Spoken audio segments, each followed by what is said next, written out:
Assalamualaikum warahmatullahi wabarakatuh. Saya akan mempresentasikan hasil diskusi kelompok kami Chapter 2, Guru yang Kreatif, dengan yang pertama Bu Dwi Septiani, yang kedua Miftahul Jannah, yang ketiga Bu Rahmah Handayani, yang keempat Nini Sri Puji Lestari. Selanjutnya, pengamatan terhadap kreativitas. Ada pengamatan yang dilakukan oleh seorang guru TK yang bernama Mary. Telah merencanakan pusat rumah kaca dalam beberapa minggu. Dia bersemangat tentang pusat baru dan mengantisipasi bagaimana anak-anak akan merespon area ini. Anak-anak membahas tentang tanaman-tanaman yang menarik yang diilustrasikan dalam buku. Beberapa anak tertarik dengan tunas yang berasal dari umbi dan mengajukan pertanyaan mengenai prosesnya. Mary mencatat anak-anak yang tertarik pada umbi. Dia membagikan pada anggota kelas bahwa pohon dogwood sedang berbunga di rumahnya dan bahwa dia membawa beberapa cabang untuk dinikmati. Setelah pusat rumah kaca baru diperkenalkan, anak-anak membuat pilihan mereka dan pergi bekerja. Apa yang diamati? Mary menunjukkan kecerahannya dalam desain lingkungannya yang dasrom.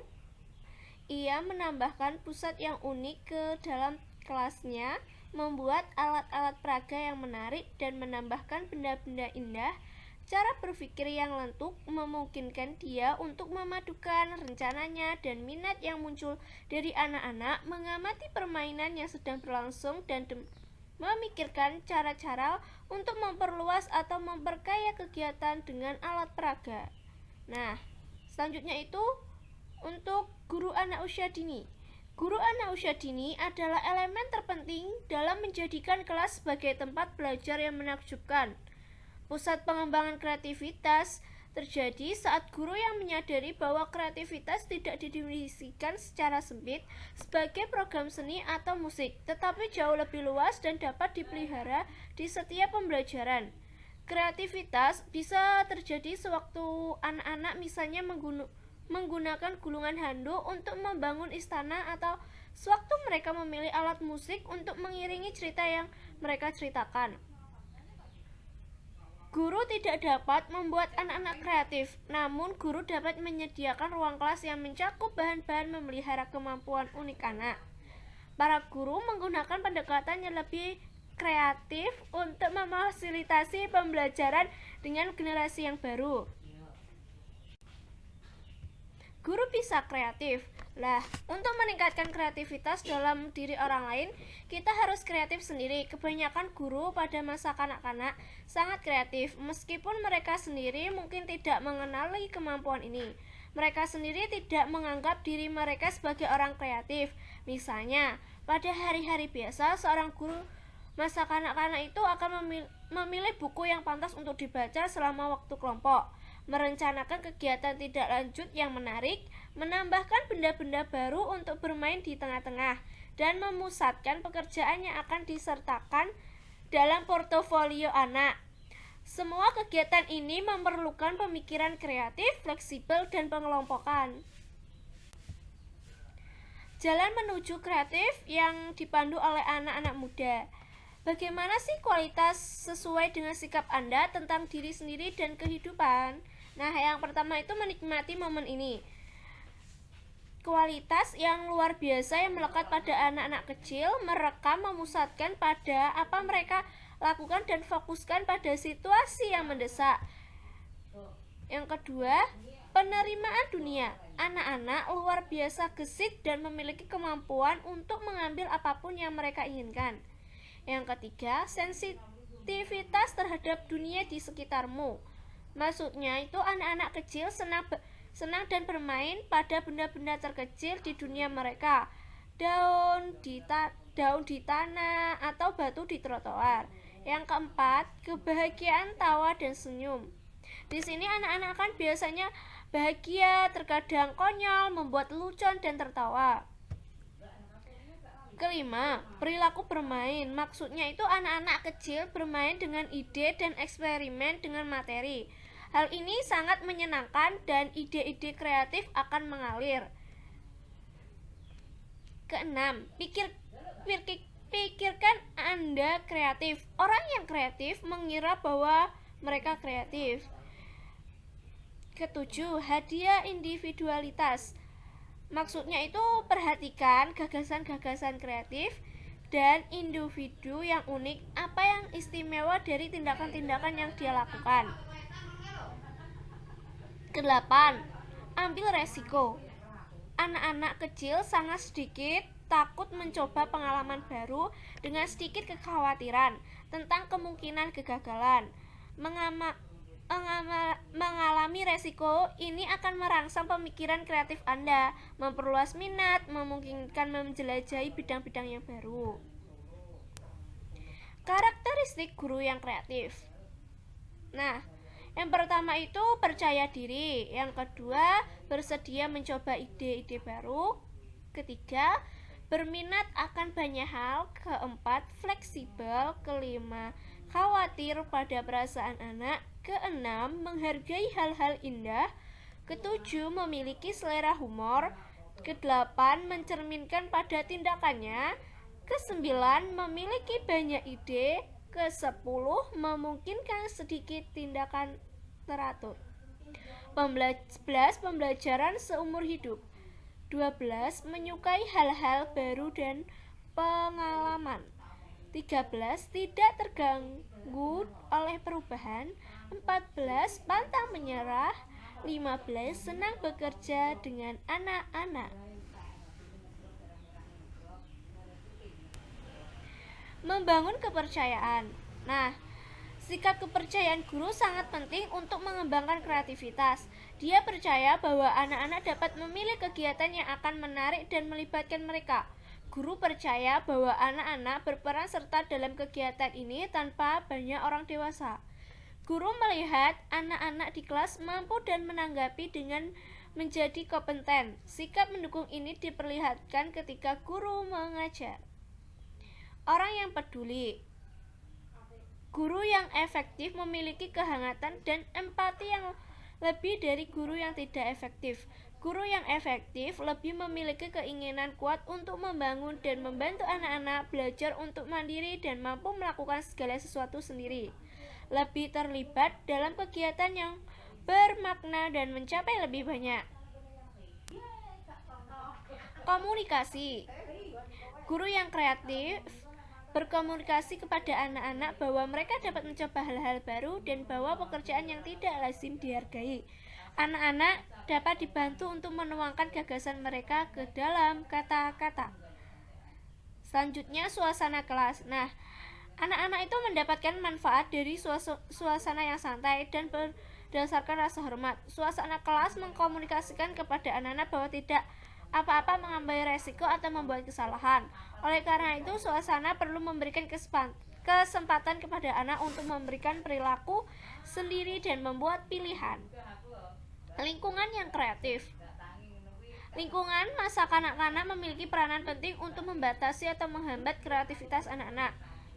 Nah, lingkungan yang mendorong kreativitas menyediakan waktu dan sumber daya, mengembangkan keahlian, memberikan umpan balik positif, konstruktif, serta dorongan semangat bermain dan bereksperimen.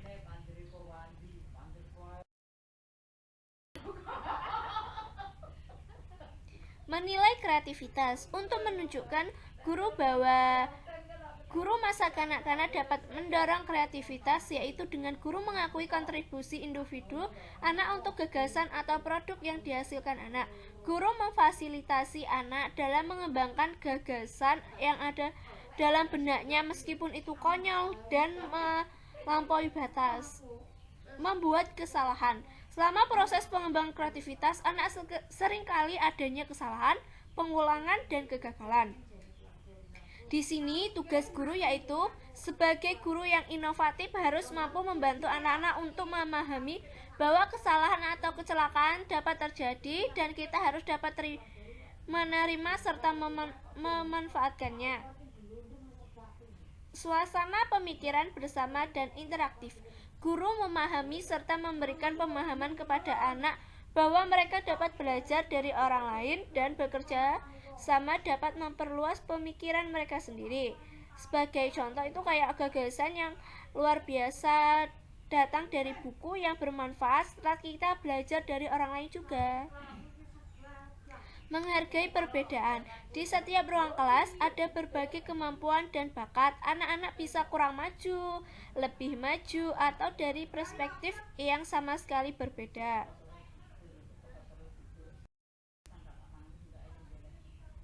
Mengajar untuk kreativitas. Trostel dan Youkei 1982 mengidentifikasi 7 cara guru dapat mendorong pemikiran kreatif. Yang pertama, memiliki fasilitas pemikiran kreatif dalam program Children's. Guru hendaknya menghimbau anak untuk menggunakan benda-benda fisik dengan cara mereka sendiri. Yang kedua, permainan dewasa. Guru bermain menjadi model dari orang kreatif. Yang ketiga, penjelajahan. Guru menciptakan waktu dalam jadwal untuk menyelidiki benda-benda dan material. Isyarat lisan. Di sini guru berbicara kepada anak-anak sementara mereka terlibat dalam kegiatan kreativitas sehingga memperluas pemikiran mereka. 5. Gambaran verbal. Nah, guru membantu anak-anak mengekspresikan ide kreatif mereka dengan jelas. 6. Memodifikasi objek. Seorang guru mengubah objek yang familiar menjadi orang yang tidak dikenal dengan mengubah karakteristik fisik mereka. 7. Menambahkan objek baru. Guru menambahkan materi yang tidak biasa untuk kegiatan peran anak-anak untuk memperpanjang permainan mereka. Strategi. Ada sejumlah strategi untuk menyertakan ekspresi kreatif ke dalam kelas. Strategi mencakup pencairan masalah, pemecahan masalah, proyek, dan relaktif berpikir. Yang pertama itu menemukan masalah dan memecahkan masalah. Penemuan masalah mengacu pada anak-anak mengidentifikasi masalah mereka sendiri. Mereka mengajukan pertanyaan tentang dunia dan mengejar kepentingan terdalamnya. Guru dapat mulai memecahkan masalah dengan mengikuti minat dari anak-anak dan mengajukan pertanyaan proaktif. Yang kedua, pemikiran relaktif. Pemikiran relaktif mendorong anak-anak untuk menilai pekerjaan mereka sendiri dan untuk memikirkan mengenai apa yang telah mereka lakukan. Yang ketiga, proyek. Proyek ini melibatkan anak-anak dalam inisiatif jangka panjang yang berkelanjutan. Anak-anak berperan sebagai penemu dan peneliti. Proyek-proyek memungkinkan anak-anak bekerja sama untuk memelihara minat dan mengembangkan suatu ke dalam pengalaman yang baru. Nah, selanjutnya itu membina kreativitas dengan kegiatan dan bahan. Mayer 1989 menggambarkan 3 kondisi untuk pengajaran kreatif.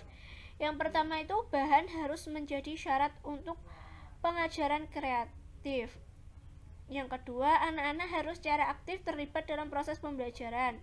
Yang ketiga, evaluasi pembelajaran harus mencakup tingkat kreativitas siswa.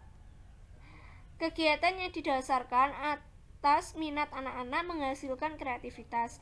Anak-anak kecil dapat menceritakan apa yang mereka ketahui mengenai topik, apa yang ingin mereka pelajari, bagaimana mereka inginkan untuk menyelidiki topiknya, dan bagaimana mereka akan membagikan apa yang telah mereka pelajari.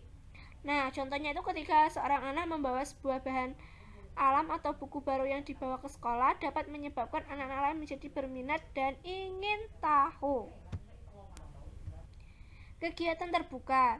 Nah, di sini tuh seperti aktivitas yang mendorong kreativitas harus terbuka.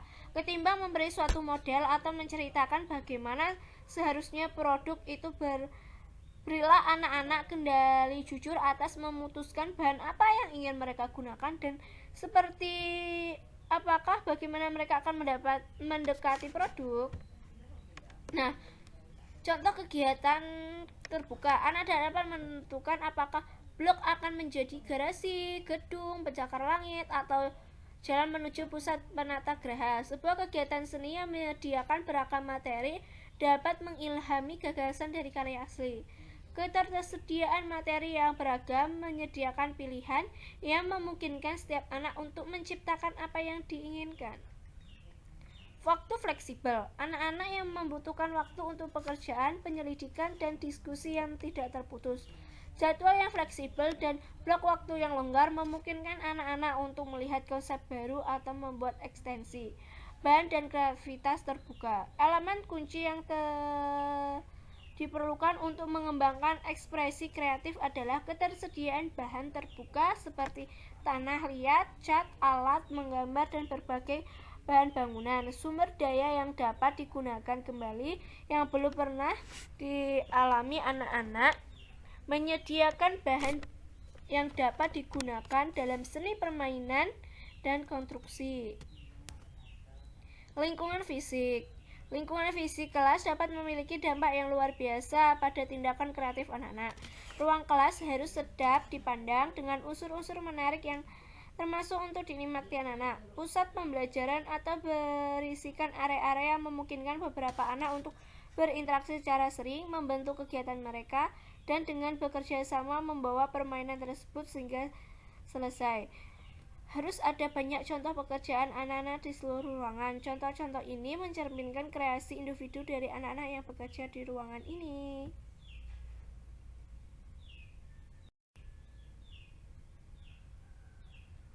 Nah, seperti gambar di samping ini. Tampilan. Harus ada banyak contoh pekerjaan anak-anak di seluruh ruangan. Contoh-contoh ini mencerminkan kreasi individu anak-anak yang bekerja di ruangan ini. Karya harus ditampilkan dengan cara yang menarik dan mencakup berbagai kegiatan. Bukan hanya seni, karya-karya anak dapat dimatangkan atau dibingkai untuk meningkatkan penyajian materi. Nah, sekian dan terima kasih hasil presentasi dari kelompok kami. Kurang lebihnya saya mohon maaf. Wassalamualaikum warahmatullahi wabarakatuh.